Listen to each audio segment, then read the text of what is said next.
Hi everybody, it's Josh with Talk About Trek, and I'm back today, back into the bread and butter of the channel here, the TNG numbered series, and oh man, does it feel good to be back.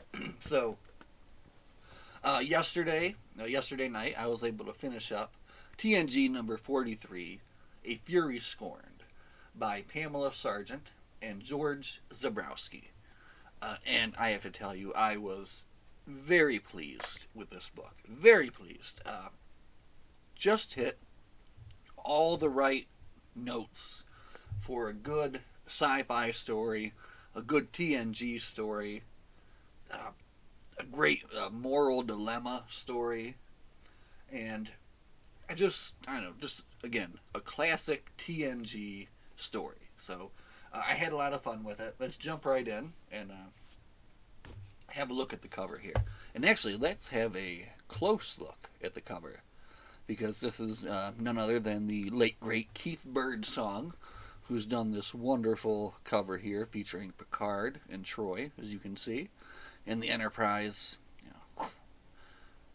an impulse heading out of the orbit there. So, very, very good cover, and they're always good when they're by Keith Birdsong here. So, but from the cover, we have a dying sun threatens the USS Enterprise with total destruction.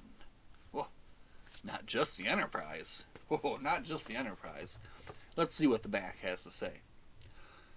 With their sun about to go nova, the people of Epictetus 3, I called it Epic 3 the whole time in my head because that's a mouthful. Epictetus 3 face utter annihilation. Although the USS Enterprise has come to lead a rescue operation, there is no way to evacuate a population of over 20 million, leaving Captain Picard to make an agonizing decision.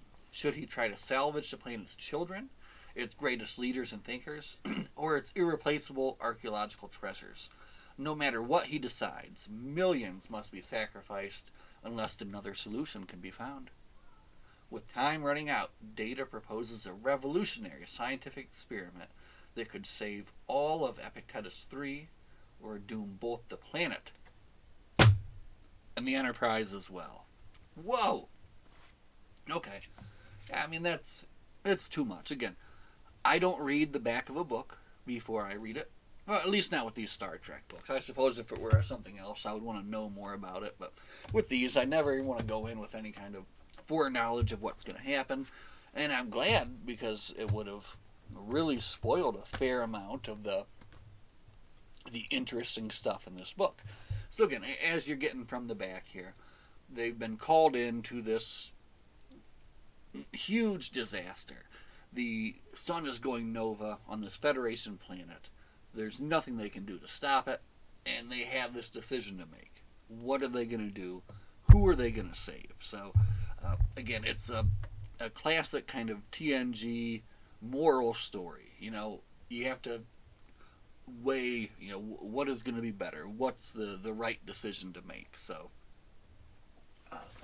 talking about the authors, again, you have Pamela Sargent and George Zabrowski, who had written a lot of sci-fi before this, but this was their first Star Trek team up together, and I gotta say they did a great job. They knocked it out of the park here.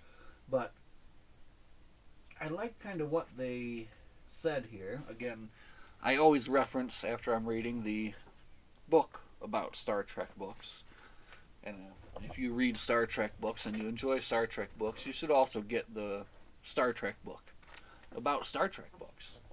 Because man, it's a fun ride. It always gives you a little bit of, well, not always, but a lot of the time you can get a little bit of background into the writing of the book, into the what the authors were thinking and how maybe the whole thing came about. So this one came about first off where they were writing it as a script, and then it was suggested to them to write it into a novel, but with a change. Initially, they were going to solve the big dilemma using transporters, and Paramount basically, or Pocketbook said, figure out a different way to do it. So they had to come up with a different solution, and I thought it was a really interesting one, and it led to some fun scenes, some kind of fun sci-fi science stuff going on. So, and again, just the moral dilemma of the story was kind of like the big point of it. So, uh, also, I did like what the authors said here. They were told by one author, "Don't worry about the wrong science," or not one author, one editor. "Don't worry about the wrong science or wrong anything. It's only Star Trek." And then they say, "This, we believe, showed a contempt from the top down for readers, whose taste can only be degraded by such an attitude, and for which they are later blamed. We wrote with love and attention to Star Trek and science fiction." And it really shows, because they seem to know the characters well. And I guess, also what they say in here, too, is one of the big changes that they kind of made through the editing process is, at first they featured new characters more in the book. And then throughout the editing process, they kind of turned those points of views over to Picard, over to Troy, over to Worf, which I think was a great decision, because I guess one of my pet peeves with a lot of TNG novels is too much POV of a new character, when what I really want is just more of my TNG family. You know what I'm saying? That's what I want to see. So that was really good, and I think really well done. Just a great way to kind of bring that around. There were some new characters that had some input into the story, and kind of gave some more like emotional, content to the story, but they didn't take it over. It was focused on, I guess if you would say anything, Picard, Troy, and Worf were like the main three, but Data and the Forge had a big part to play, and everyone kind of had something to do in the story. So, all in all, it was kind of a team effort by the crew, but just, it's an interesting all-around story, and probably one of my favorite TNG novels that I've read this year, I would think. It just, one of the things that really kind of kept me thinking throughout the whole thing, and kept me reading too, kept me interested. Started it on the 12th, finished it yesterday, so ripped through it pretty quick, and made me just definitely want to dive back into more of the TNG numbered series. So we'll definitely be going to the Death of Princes next, which may or not be good. I don't know. We'll see. But let's dive into the story a little bit more. So if you don't want to get too spoiled, you can take off here, and we'll talk to you later. But the Enterprise is called to Epic 3, which is what we'll call it from here on out, a Federation colony that is now undergoing a supernova. They basically kind of had no warning. It came as a shock to them, and there's nothing they can do. They don't really know exactly how much time they have, but they know it's coming, and it's coming fairly soon. So when they get to the planet, the Enterprise finds out that, well, firstly, they get in contact with the Council, and they find out that the planet has sent off 20 sublight ships, like their fastest ships that they have, but it wasn't like a group effort by the whole planet. Turned out that 3 of the council members tried to like save their family and their closest friends or whatever, and got them aboard these ships and sent them away. The people getting on the ships, a lot of them thought that what they were doing was like okay by the council or whatever, so they couldn't totally be to blame, but maybe some of them did know. But basically 20 sublight ships full of people and members of some of the council's family have bailed from the planet, and everybody else has been left to get killed by the supernova. So this story gets fairly dark, because as kind of the whole planet starts to realize what's happening and kind of take it in, a lot of the people of the planet, instead of choosing to kind of live and wait for the supernova, start killing themselves. So right away, it's very kind of a dark story. And obviously very dark, because you're talking about a planet of 20 million people who don't have any kind of way out at this point. So Picard hails the council, and they speak with the council and try to like figure out what can they do. You know, is there anything they can do? One of the members of the council is this Samas Raichi, and he has been previous to that like a big archaeological guy. He's been all over the planet. This planet has many ancient sites that he's been trying to figure out. So there's so many of these different sites, but there's like one main one that he's been studying lately, which kind of depicts the problem going on. And it turns out that the ancient people of Epic 3 had put something into their sun to keep it stable. That thing that they put into their sun is failing now. And they have this like place where they can kind of see what's going on that the Asians built, but they haven't been able to really decipher the writing or kind of know exactly what's going on there. So he kind of explains all that. So this thing is going bad that's inside the sun that was keeping it stable, and now the supernova's coming. This kind of intrigues Data, who asks if he could have a way to look at these sites. I mean, obviously these archaeologists and engineers have been looking over them for months or years or however long, have not seen anything, but what could one extra look do? So Data wants to go down and have a look, and he's able to do that, and then after looking at the site, he gets an idea. And then he, without telling anyone what the idea was, he asked Geordi to come down and look at the site too. And the people there at the site are kind of like, you know, like they don't think that they're going to see anything new.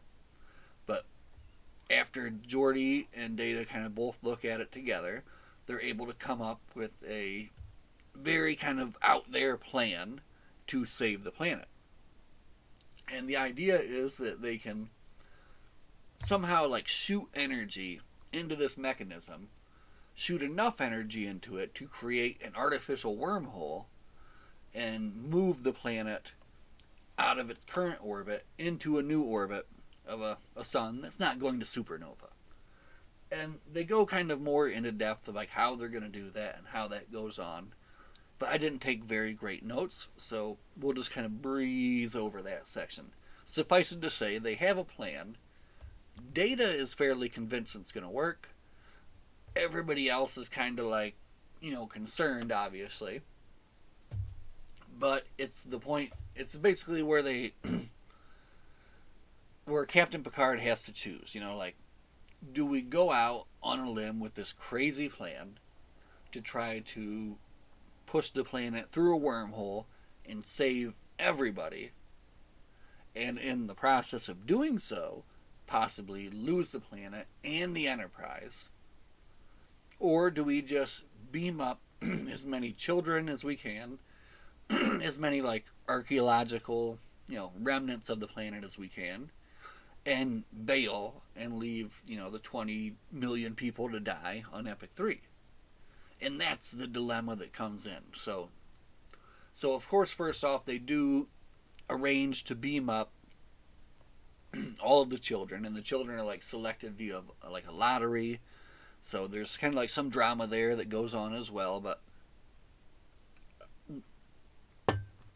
they bring the children up, and there's kind of a lot that goes on there, and they're housing them with different families and that kind of thing. So, and obviously very like a dark thing. Can you imagine, like, as a parent having to leave your children, or like, I mean, obviously you would want to give them up to, but just the idea of it is terrible, just to be separated, you know.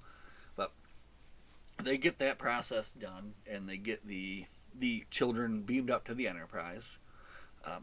And again, I talked earlier about the new characters. So they introduce two characters that have a connection to the planet. The first is Ganessa Mehta, who's actually from the planet. And then she joined Starfleet, kind of against her family's wishes, you know. But now she obviously has this connection to the planet. So she becomes part of like the away teams and stuff, since she knows about the planet. The other connection is this, I want to say, Ensign Chang.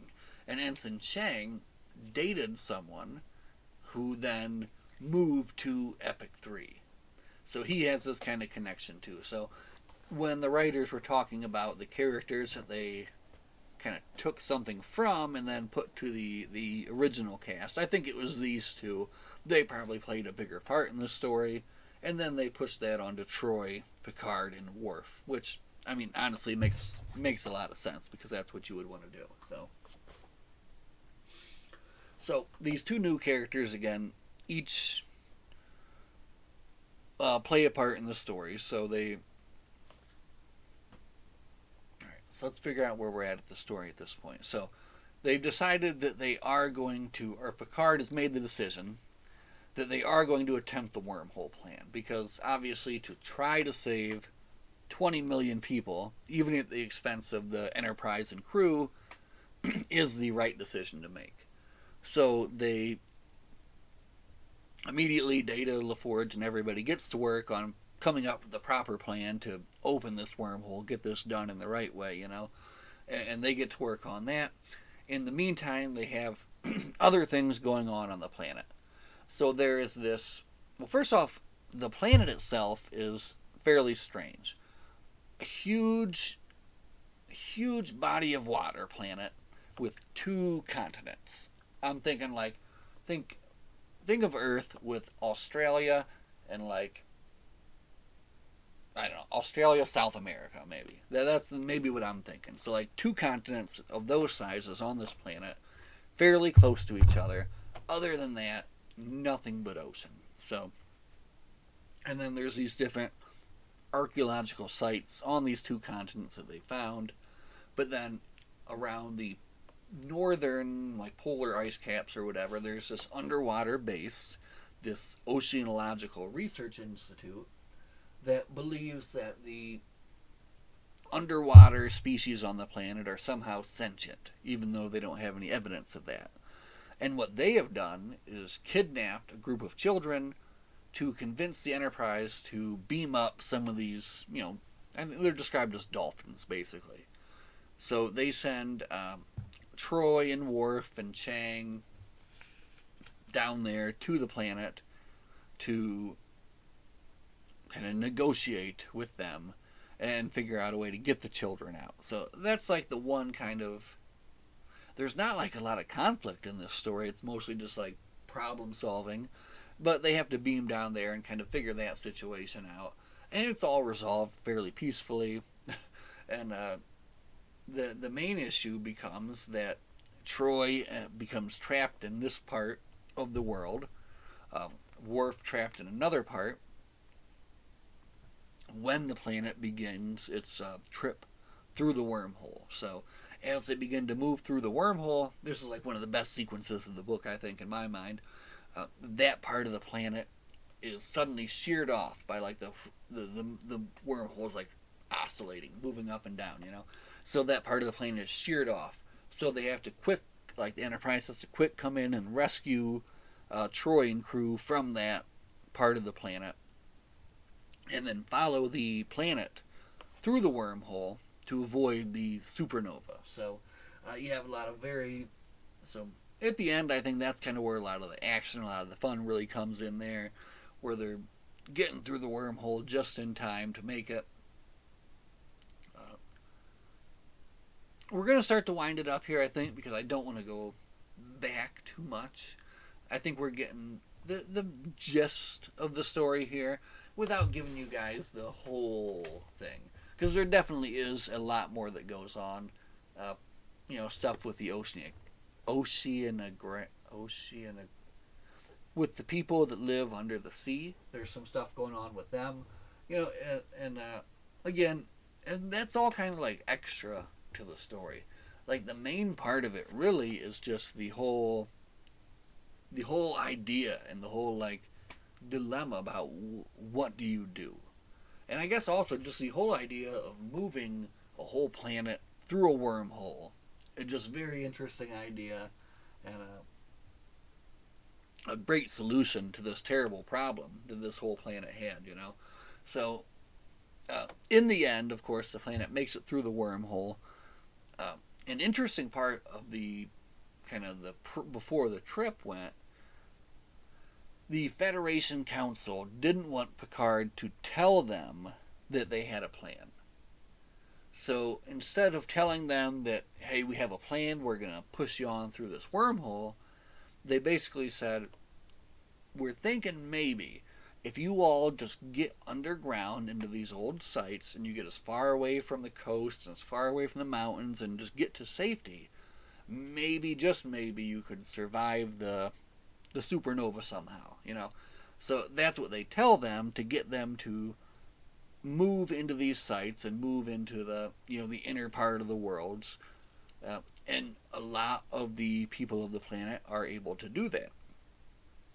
They have some very kind of cool scenes at the end too, where some of the council members that I think maybe are the ones that sent their families away at the beginning choose to like honorably meet their death, and like this one guy flies into this tidal wave that's coming at him. Just there's some very well written and interesting scenes at the end as the planet is kind of facing this supernova flying through the wormhole and having the, you know, top part of it sheared off. So just very good stuff there. Again, it comes through pretty well okay. Massive casualties, I think, in the maybe 20,000 range. But when you're looking at, okay, 20,000 casualties or the planet of 20 million people wiped out entirely, hey, it's not so bad, right? I mean, it was pretty good. But even in the end, you still have Picard dealing with this, like, emotional turmoil. Like, was there a better solution? Was there something else I could have done that could have saved more people?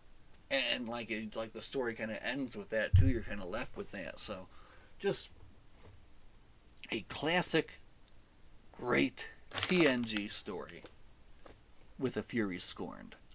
And again, just very happy to be jumping back into this. This is definitely my favorite of the Star Trek books. And I'm just gonna kind of dive right through maybe another 2 or 3 here at the end of the end of November, before maybe we switch it up as we come into December here. So, but again, A Fury Scorned, just a fantastic book, a fun moral dilemma story. Read it because it's good. And as always, everybody, live long and prosper. Thanks for hanging out with me and listening to me chat about a Star Trek book for 22 minutes and 45 seconds. And we'll see you all in the next one. Goodbye.